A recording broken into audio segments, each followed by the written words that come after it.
Orang Kristen harus sadar, jadi Kristen bukan berarti nggak ada badai. Hidup dalam Tuhan bukan berarti nggak ada gelombang. Saya mau bilang saudara, Tuhan nggak pernah janji ikut Tuhan nggak ada badai, nggak ada gelombang. Tapi yang Tuhan janjikan penyertaannya sempurna. Yang setuju boleh berikan tepuk tangan yang paling meriah dulu buat Tuhan.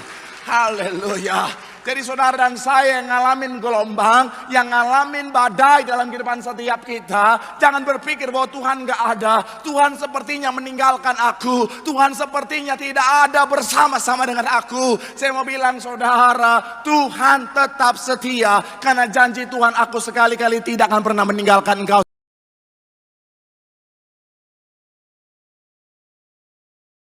Sama-sama berikan tepuk tangan sorak-sorak paling meriah buat Tuhan. Haleluya, haleluya, haleluya, haleluya. Terima kasih Tuhan, Kau Allah yang dahsyat luar biasa dalam kehidupan setiap kami. Kami boleh ada sampai hari karena Tuhan luar biasa menyertai kehidupan setiap kami. Dan kami percaya kalau penyertaan Tuhan luar biasa sampai hari ini, artinya sampai masa tua kami, sampai akhir kehidupan setiap kami akan terus melihat penyertaan Tuhan luar biasa. Dan dalam penyertaan Tuhan yang kami lihat adalah hidup kami pasti diberkati Tuhan. Pekerjaan bisnis kami pasti diberkati. Bahkan sampai anak cucu kami, generasi kami, semuanya juga pasti diberkati Tuhan. Terima kasih Tuhan, terima kasih. Tiba saatnya kami siapkan hati kami untuk lebih lagi diberkati melalui kebenaran firman-Mu. Kami doa Tuhan yang jamah, ubahkan hati kami untuk siap terima kebenaran firman-Mu. Kami berdoa benih firman akan bertumbuh, berakar dan berbuah. Kami yang terima firman bukan cuma duduk diam menjadi pendengar saja, tapi kami boleh bangkit jadi pelaku-pelaku firman Tuhan. Bahkan kami bersatu hati menyerahkan hamba-Mu yang Kau percayakan Tuhan untuk menyampaikan firman Tuhan sore malam hari ini. Urapan-Mu mengalir atas hamba-Mu. Sucikan layakkan hamba-Mu ini Tuhan Bapa. Jika ada dosa, mohon ampun, kelemahan tubuh Kau yang berikan kekuatan. Hamba terbatas tanpa Tuhan. Hamba gak bisa apa-apa tanpa Tuhan. Tapi dalam pengurapan Tuhan ada kekuatan yang baru. Tuhan sanggup ubahkan yang bisa jadi luar biasa. Yang lemah jadi kuat, yang tidak layak jadi layak untuk jadi berkat. Sehingga benar-benar semua yang hadir, semua yang menyaksikan, semuanya pasti diberkati sempurna. Berbicaralah Tuhan, setiap kata kalimat isi hati Tuhan, segala kemuliaan hanya buat Tuhan. Mari yang siap diberkati dengan sukacita sama-sama kita katakan amin. Tepuk tangan yang paling meriah buat Tuhan. Silakan duduk saudara. Terima kasih buat setiap rekan-rekan yang sudah melayani dengan luar biasa. Dan dari mimbar ini saya mau sampaikan salam damai sejahtera. Shalom.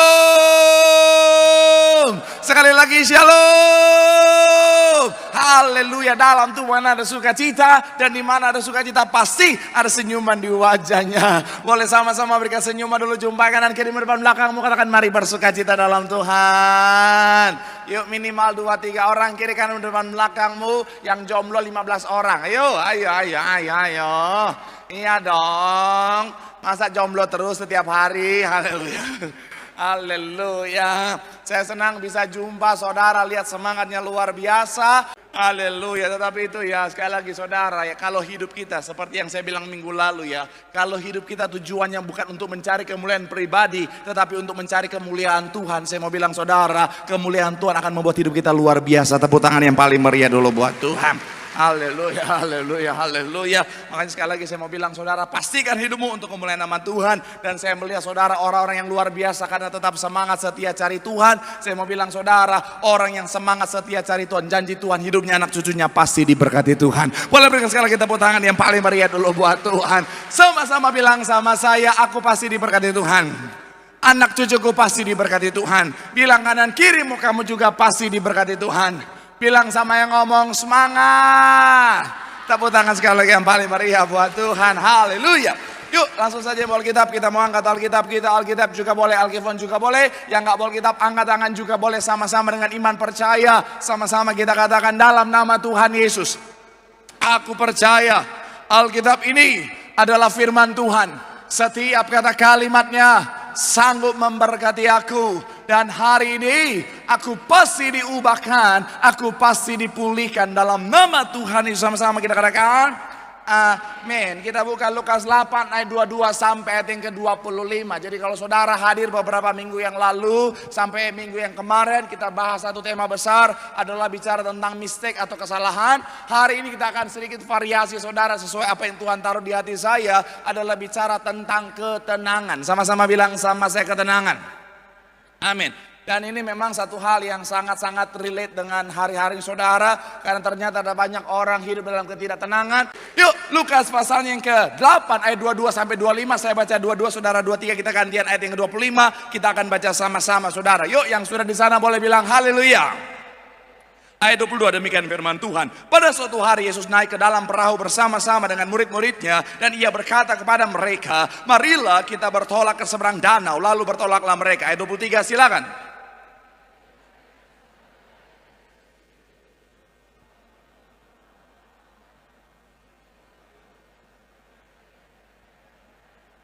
Ayat ke-24 dikatakan apa? Maka datanglah murid-muridnya dan membangunkan dia. Katanya, guru-guru kita binasa. Ia pun bangun lalu menghardik angin dan air yang mengamuk itu. Dan angin dan air itu pun reda. Dan danau itu menjadi teduh. 25 sama-sama. 3, ya.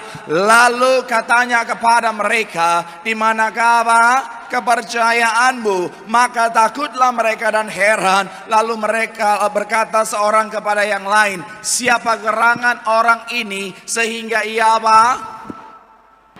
Dan mereka taat kepadanya. Sedikit latar belakangnya saudara, ini terjadi di Danau Galilea saudara, di mana Danau Galilea adalah danau terbesar di Israel. Luasnya 166 km persegi dan 211.315 meter di bawah permukaan laut. Dan kedalamannya itu mencapai 43 meter saudara. Kemudian Galilea adalah danau air tawar terendah di dunia. Dan sekali lagi saudara, ini adalah tempat di mana kisah ini terjadi, di mana pada saat itu murid-murid melakukan pelayaran dan bersama Tuhan saudara. Dan kemudian di dalam pelayaran itu akhirnya apa? Mereka dihadapkan pada sebuah badai yang luar biasa, gelombang yang luar biasa. Dan ini hal yang menarik adalah apa? Saudara bisa melihat murid-murid tidak berjalan sendirian. Ada Tuhan Yesus di dalam perahu bersama-sama dengan mereka. Tapi sekalipun ada Tuhan di dalamnya, tapi ternyata juga terjadi yang namanya badai. Mereka juga mengalami yang namanya goncangan yang luar biasa. Saya mau bilang saudara, orang Kristen harus sadar. Jadi Kristen bukan berarti nggak ada badai. Hidup dalam Tuhan bukan berarti nggak ada gelombang. Saya mau bilang saudara, Tuhan nggak pernah janjiku Tuhan nggak ada badai, nggak ada gelombang. Tapi yang Tuhan janjikan penyertaannya sempurna. Yang setuju boleh berikan tepuk tangan yang paling meriah dulu buat Tuhan. Haleluya. Jadi saudara dan saya yang ngalamin gelombang, yang ngalamin badai dalam kehidupan setiap kita, jangan berpikir bahwa Tuhan gak ada. Tuhan sepertinya meninggalkan aku. Tuhan sepertinya tidak ada bersama-sama dengan aku. Saya mau bilang saudara, Tuhan tetap setia. Karena janji Tuhan, aku sekali-kali tidak akan pernah meninggalkan engkau. Sekali lagi yang setuju boleh berikan tepuk tangan yang paling meriah buat Tuhan. Haleluya. Tapi yang saya mau ajak saudara untuk melihat satu hal begini saudara, bahwa Tuhan memang mungkin bisa izinkan badai terjadi dalam kehidupan setiap kita. Mungkin saudara dan saya ketika kita berjalan bersama Tuhan, ada badai, ada gelombang yang akhirnya menerjang kehidupan setiap kita. Tetapi Tuhan kasih contoh apa atau bagaimana harusnya saudara dan saya meresponi badai. Bagaimana sikap kita seharusnya ketika badai gelombang kehidupan itu datang menerpa setiap kita. Di mana di kapal itu yang Tuhan Yesus lakukan adalah, Kristen semua ini kan? Soalnya banyak yang bilang bukan Kristen mau pada datang di sini, nggak apa-apa. Kita senang, tetapi baca Alkitab nggak sih? Yang Tuhan Yesus lakukan ngapain? Yes, 2 juta rupiah. Nanti minta ke Ibu Rebecca. Masih dendam. Saya mau bilang saudara, yes, tidur ini gambaran tentang ketenangan. Sama-sama bilang sama saya, ketenangan. Amin. Artinya apa? Saya mau bilang saudara, badai boleh datang dalam kehidupan setiap kita, gelombang boleh menerjang kehidupan setiap kita, tapi respon yang paling tepat tetap responi dengan ketenangan. Sama-sama bilang sama saya, dengan ketenangan. Amin. Kenapa Tuhan mau saudara dan saya tenang? Karena dalam ketenangan ada kekuatan. Sama-sama bilang sama saya, ada kekuatan. Artinya sebaliknya, kalau saudara dan saya nggak tenang, kalau saudara dan saya panik, maka disitulah akhirnya ada kelemahan. Makanya saya mau bilang saudara ya, ada banyak orang ketika dia nggak tenang, ketika dia panik, akhirnya ada banyak orang lakukan kesalahan. Ada banyak orang gara-gara dia panik, akhirnya apa saudara? Dia lakukan kekeliruan. Ada banyak orang ketika panik lakukan kebodohan saudara. Amin ke apa ke gitu. Lagi puasa kah? Agama gitu. Ah, udah. Udah cukup Amirah. Saya mau bilang sekali lagi saudara. Sampai di mana nih khotbah saya nih? Saya mau bilang sekali lagi saudara. Ada orang gara-gara panik dia lakukan kesalahan saudara. Makanya hati-hati, iblis seringkali sengaja buat saudara dan saya supaya jadi panik, gak tenang, supaya kita akhirnya lakukan kesalahan. Satu ketika, Tuhan, anak-anaknya semangat sekali di ujung sana. Tolong security ikat mereka. Saya mau bilang, pendeta jahat banget. Saya mau bilang sekali lagi saudara, ada satu cerita yang saya dengar begini saudara. Ada seorang anak muda saudara, dia sekitar usia ya 16-17 tahun saudara. Akhirnya singkat cerita dia mau ngapel ke rumah pacarnya, mau ketemu calon mertuanya katanya saudara. Iya biasa kan gitu anak zaman sekarang cepat dewasanya saudara. Padahal nggak tahu jadian sampai nanti atau enggak, pokoknya bilang aja calon mertua. Padahal ujung-ujungnya jagain jodoh orang. Padahal ujung-ujungnya mantan sudah ke pelaminan, dia masih dalam penantian. Woi penonton, ketoprak humor kayaknya. Saya mau bilang saudara, akhirnya dia pergi, aku mau ke rumah calon mertuaku. Akhirnya apa saudara, singkat cerita, karena dia pemalu jadi dia latihan terus. Karena dia pengen menciptakan first impression yang baik, akhirnya dia latihan terus sepanjang perjalanan. Dari rumah dia udah latihan. Halo tante, aku pacarnya Nia. Halo tante, aku pacarnya Nia. Halo tante, aku pacarnya Nia. Di lampu merah, halo tante, aku pacarnya Nia. Ketika depan gerbang, halo tante, aku pacarnya Nia. Akhirnya apa? Sudah mau memasuki pintu, sebelum dia ketok dia bilang dulu, halo tante aku pacarnya Nia, halo tante aku pacarnya Nia. Halo tante aku pacarnya Nia. Akhirnya apa? Dia ketok. Pas yang buka pintu ternyata bapaknya Nia saudara. Oh Tuhan. Dia kaget luar biasa, dia langsung bilang, halo om aku pacarnya tante.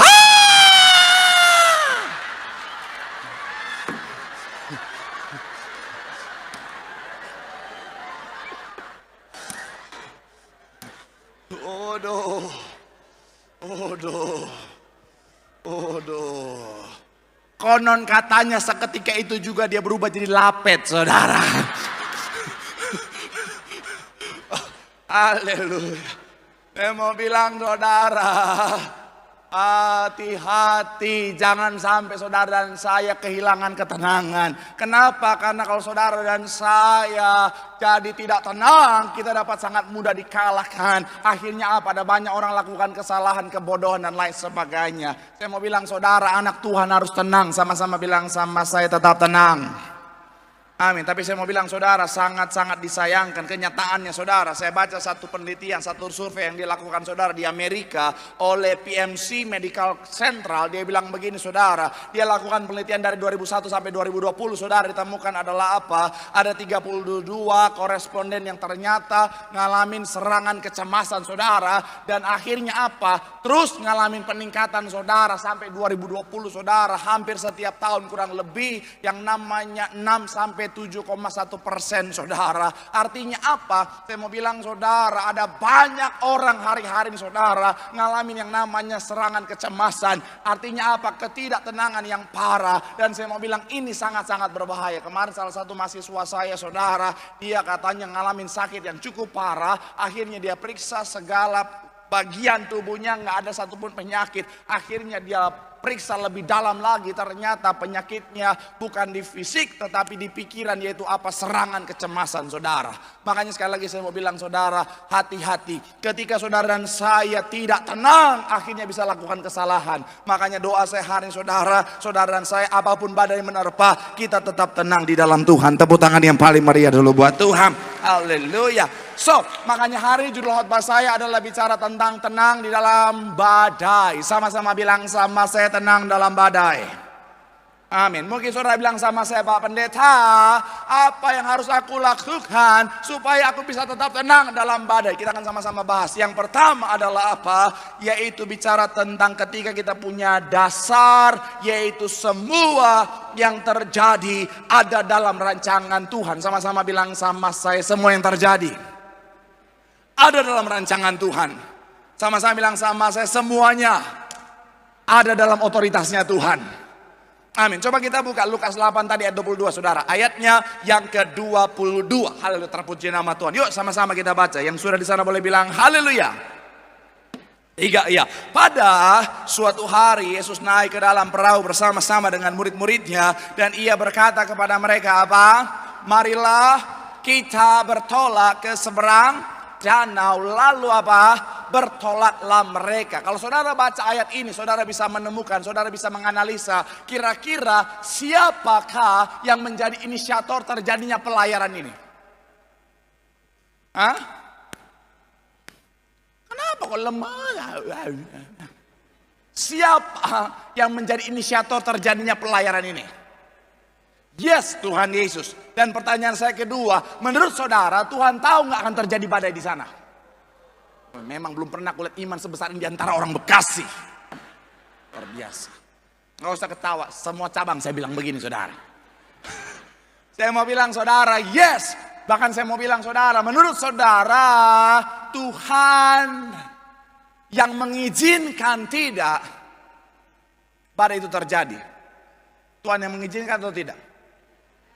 Yes, betul. Karena dasar Alkitabnya tidak ada satupun yang terjadi bawah kolong langit ini tanpa seizin Tuhan. Artinya apa? Saya mau bilang saudara, dari kesemuanya kita bisa melihat bahwa semuanya ada dalam rancangan Tuhan. Tuhan yang memang merancangkan semuanya sehingga badai itu terjadi dalam kehidupan murid-murid saat itu saudara. Dan saya mau bilang disinilah kita bisa tetap tenang kalau kita tahu bahwa semua ada dalam rancangan Tuhan. Kenapa bisa begitu Pak Pendeta? Karena saya mau bilang saudara, yang namanya rancangan Tuhan sekalipun badai itu pasti untuk mendatangkan kebaikan. Yang percaya boleh berikan tepuk tangan yang paling meriah dulu buat Tuhan. Amin. Itu kenapa Yeremia 29:11 bilang apa? Aku sekali-kali, sebab aku ini mengetahui rancangan apa yang ada padaku mengenai kamu. Demikianlah firman Tuhan, yaitu rancangan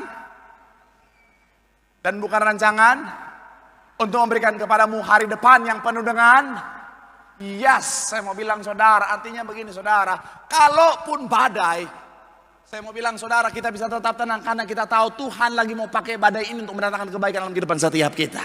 Jadi kita bisa tetap tenang karena badai ini bukan untuk mencelakakan kita, badai ini untuk mendatangkan kebaikan. Katakan amin. Mungkin saudara menatap dan berkata, Pak Pendeta, apa kebaikan di balik badai? Saya mau bilang saudara, justru badailah yang menghasilkan orang-orang hebat saudara. Tidak ada pilot hebat yang dihasilkan dari bicara tentang cuaca yang cerah. Pilot hebat dihasilkan dari badai yang luar biasa. Tidak ada nahkoda yang jadi hebat dengan laut yang tenang. Justru badailah yang membentuk yang namanya nahkoda-nahkoda hebat. Makanya kalau saudara lihat orang-orang hebat hari-hari ini, mereka bukanlah orang-orang yang gak pernah hadapin badai. Mereka justru dalam kehidupan mereka hadapi badai yang luar biasa. Tapi justru badai itulah yang membuat mereka jadi kuat. Saudara, ada seorang yang saya percaya saudara pasti kenal karena sering saya bahas saudara, namanya Cristiano Ronaldo Saerang.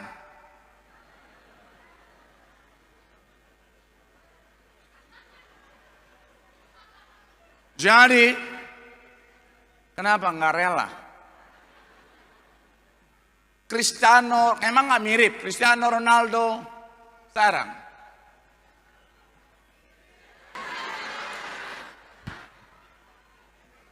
Ini gaya lagi mantau takjil nih. Oh haleluya. Saya mau bilang saudara, Cristiano Ronaldo saudara, mungkin saudara lihat dia begitu hebat luar biasa, pemain bola terbaik dunia bersama dengan Lionel Messi. Tapi saya mau bilang saudara, dia jadi hebat karena apa? Dia ngelewatin masa-masa yang tidak mudah, badai kehidupan yang berat. Salah satu artikel yang saya ambil saudara, dia ngalamin masa-masa yang tidak mudah, diintimidasi saat waktu masih muda saudara. Kemudian yang selanjutnya, momen-momen ketika dia akhirnya hidup sangat susah sampai mengemis makanan untuk bisa makan di rumah yang kumuh yang banyak tikusnya saudara. Saya mau bilang saudara, tapi ini karena di Portugal. Coba kalau di Manado, nyanda ada itu tikus-tikus. Tikus takut saudara. Tapi sekali lagi saya mau bilang saudara, saya mau bilang saudara, makanya kalau sedang Tuhan izinkan badai, saya mau bilang saudara, tenanglah karena itu baik. Amin. Gereja ini puluhan tahun berdiri, bukanlah gereja yang tanpa badai. Saya mau bilang saudara, badai yang menyerang gereja ini begitu luar biasa. Tapi gembala sidang tetap tenang. Kenapa? Karena beliau tahu, Bapak Ibu Gembala sidang tahu bahwa badai untuk mendatangkan kebaikan. Maka sekali lagi saya mau bilang saudara, apapun badai yang saudara alami, sama-sama bilang sama saya, tetap tenang. Bilang kanan kirimu tenang. Karena semuanya dalam rancangan Tuhan. Tepuk tangan yang paling meriah dulu buat Tuhan. Haleluya. Yang kedua saudara, apa dasar kita untuk tetap tenang dalam badai? Yang kedua adalah karena kita punya kekuatan yang melebihi badai. Sama-sama bilang sama saya, kekuatan kita melebihi badai. Kita lihat ayat 24 saudara, ayatnya yang ke-24. Halo, terpuji nama Tuhan. Sama-sama kita baca. 3, ya. Maka katanya, guru-guru kita perhatikan, ia pun bangun, lalu apa? Menghardik angin dan air yang mengamuk itu, dan angin dan air itu pun apa? Dan danau itu menjadi. Tuhan Yesus menyatakan kuasanya dengan menghardik badai, dan badai itu pun reda. Saya mau bilang saudara, sebagai anak Tuhan, saudara dan saya, kita punya kuasa. Sama-sama bilang sama saya, kita punya kuasa. Amin. Kenapa? Karena saudara dan saya yang menerimanya diberinya kuasa. Bahkan kalau saudara perhatikan Yohanes 14 ayat 12 dikatakan apa? Ayatnya yang ke-12, sama-sama kita baca. 3, ya. Aku berkata kepadamu sesungguhnya apa?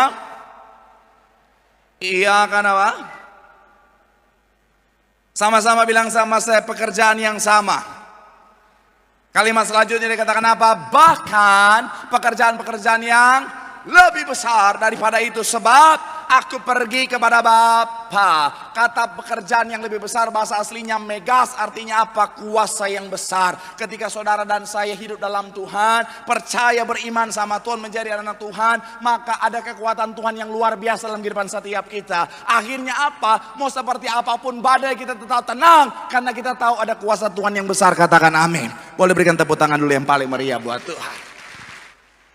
Saya hari ini lagi mode berwibawa dulu saudara.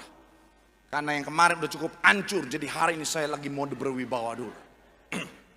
Jadi dalam kehidupan kita, Iya.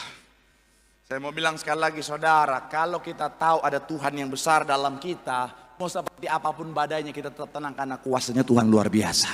Amin. Analogi sederhana begini, misalnya saudara lewat daerah yang paling banyak begalnya, misalnya saudara. Saudara jalan sendirian malam-malam melewati daerah yang paling banyak begal. Saudara tahu di situ daerah paling banyak begal, saudara.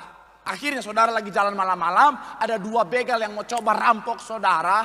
Tetapi yang satu kelas 3 SD,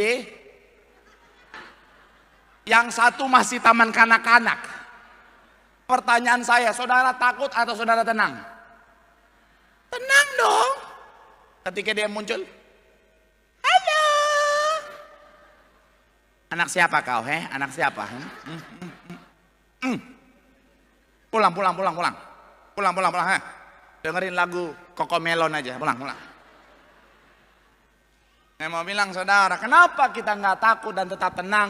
Karena kapasitas kita, kekuatan kita lebih besar daripada badai itu saudara. Dan saya mau bilang begitupun kita bersama dengan Tuhan. Kalau kita tahu ada Tuhan yang besar dalam kehidupan setiap kita, mau seperti apapun badainya kita nggak akan takut. Kenapa? Karena kita tahu badai ini nggak akan bisa menyakitiku. Badai ini nggak akan bisa menghancurkanku. Karena di dalam aku ada Tuhan yang besar. Sekali lagi boleh berikan tepuk tangan yang paling meriah dulu buat Tuhan. Haleluya. Makanya saudara dan saya, Alkitab sering pakai satu analogi dari apa? Burung Raja Wali. Burung Raja Wali adalah burung yang gak takut dengan yang namanya badai. Burung Raja Wali adalah burung yang ketika badai dia tetap tenang. Kenapa? Karena dia sadar dia punya kekuatan yang melebihi daripada badai. Maksudnya apa Pak Pendeta? Ketika badai menerpa, dia punya kemampuan untuk terbang menembus awan sehingga bisa terbang di atas badai. Saya mau bilang saudara, mentalitas ini, kesadaran ini yang harus kita miliki sebagai anak Tuhan. Jangan anak Tuhan ada masalah sedikit, ada tantangan sedikit, ada badai sedikit, rasanya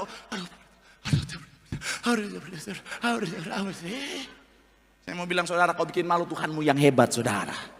Badai boleh datang, badai boleh ada di depan setiap kita, tapi kita nggak akan takut. Kenapa? Karena kita punya kuasa yang jauh lebih besar. Kalau kita punya Tuhan yang besar, kita pasti menang. Tepuk tangan sekali lagi yang paling meriah buat Tuhan. Bilang sama kanan kirimu, di tengah badai tetap tenang. Karena Tuhan yang besar ada dalam setiap kita. Tepuk tangan sekali lagi yang paling meriah buat Tuhan. Haleluya. Yang terakhir, imam musik boleh siap-siap saudara. Apa dasar kita untuk tetap tenang di tengah badai? Yang ketiga adalah karena badai pasti reda. Badai pasti berlalu. Sama-sama bilang sama saya, badai pasti reda. Sama-sama bilang sama saya, badai pasti berlalu. Amin. Ayat yang ke-24 sekali lagi saudara. Sama-sama kita baca. 24. Imam musik boleh siap-siap. 3 ya. Maka katanya, guru-guru kita, ia pun bangun lalu menghardik angin dan air itu yang mengamuk itu. Perhatikan kalimat terakhir. Dan reda, dan danau itu apa? Menjadi teduh. Ya memang mereka ngalamin yang namanya badai yang luar biasa. Tetapi pada akhirnya badai reda. Saya mau bilang saudara, dalam kehidupan setiap kita badai bisa terjadi kapan saja. Gelombang bisa menerjang kehidupan setiap kita kapan saja. Tapi saya mau bilang saudara, tidak untuk selama-lamanya badai itu menerjang kita saudara. Karena janji firman Tuhan bilang apa? Tidak untuk selama-lamanya dibiarkan orang benar itu Saudara dan saya, kita lahir ke dunia. Dalam kehidupan setiap kita, ya mungkin ada badai yang terjadi. Tetapi tidak untuk selama-lamanya hidup kita dikuasai oleh badai saudara. Jadi jangan pikir, oh sepanjang perjalanan kehidupanku, oh badai terus, badai terus, badai terus. Saya mau bilang no, akan ada saatnya badai itu akan reda, katakan amin. Saya bukan penganut teologi kemakmuran saudara, yang dimana semuanya diukur dengan berkat, bukan. Tapi saya juga bukan pendeta yang penganut teologi penderitaan. Maksudnya gimana Pak Pendeta? Penganut teologi penderitaan itu selalu berpikir orang Kristen, anak Tuhan hidup di dunia pokoknya menderita. Sepanjang hidupnya menderita. Jadi kalau bicara berkat, pendeta bicara berkat, sesat nih pendeta. Jangan bicara berkat Pak Pendeta. Kita harus menderita. Tuhan Yesus saja menderita. Jadi kita harus menderita. Lagu andalanya, menderita dalam dunia.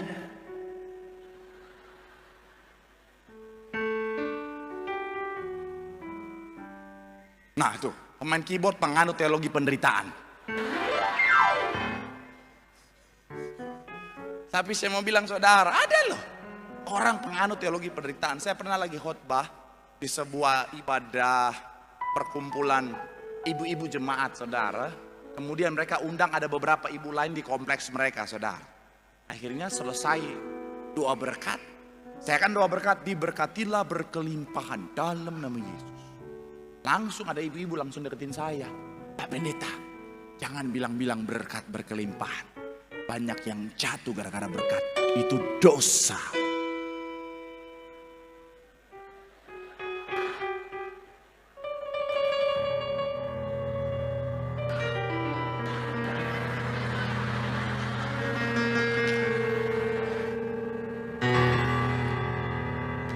Suara hati saya berkata, bicara apa wanita ini? Ini sinetron Indosiar. Iya. Oh, dari kalimat itu saya, ini penganut teologi penderitaan ini. Tapi saya nggak lawan. Saya mau bilang ya, saudara kalau ketemu orang-orang yang penganut teologi penderitaan, jangan dilawan. Jangan langsung saudara, oh tidak. Menurut Matius 7 ayat 4 berkata, dikorelasikan dengan Wahyu 3 ayat 5. Jangan. Itu yang ada jambak-jambakan ujung-ujungnya itu. Saudara kalau ketemu orang penganut teologi penderitaan, udah. Pesan saya, jangan dilawan. Cukup katakan, terjadilah seturut dengan imanmu. Ya. Kita harus menderita. Lu aja kali gua enggak. Gitu. Menderita. Kita orang Kristen menderita. Ya silakan. Selamat menikmati. Hatop marhojot. Karena itu, saya mau bilang sekali lagi ya, saya bukan penganut teologi kemakmuran, tapi juga bukan penganut teologi penderitaan. Karena gini, Tuhan itu bisa izinkan penderitaan ada dalam kehidupan setiap kita, tetapi ini hanyalah sebuah proses, sebuah musim yang akan bisa terjadi, tetapi bukan untuk selama-lamanya. Artinya apa? Akan ada saat di mana badai ini, penderitaan ini, masalah ini, gelombang ini akan selesai, akan ada masa berlakunya, katakan amin. Makanya orang dunia aja tahu, badai pasti lalu. Jadi saudara yang sementara di tengah badai, udah tenang aja. Karena badai pasti akan selesai. Akan ada saatnya badai itu akan berlalu dalam kehidupan setiap kita. Tugas kita ya udahlah, nikmati aja. Kadang-kadang capek ya capek, kadang-kadang berat ya berat. Tapi saya mau bilang saudara, yang penting selama proses itu belum berakhir, jangan menyerah. Ada banyak anak Tuhan kadang-kadang saudara gampang untuk menyerah. Ada banyak anak Tuhan kadang-kadang saudara sayang banget. Padahal sudah Tuhan mau ubahkan si badai itu, Tuhan sudah mau redakan badai itu, tapi dia keburu menyerah.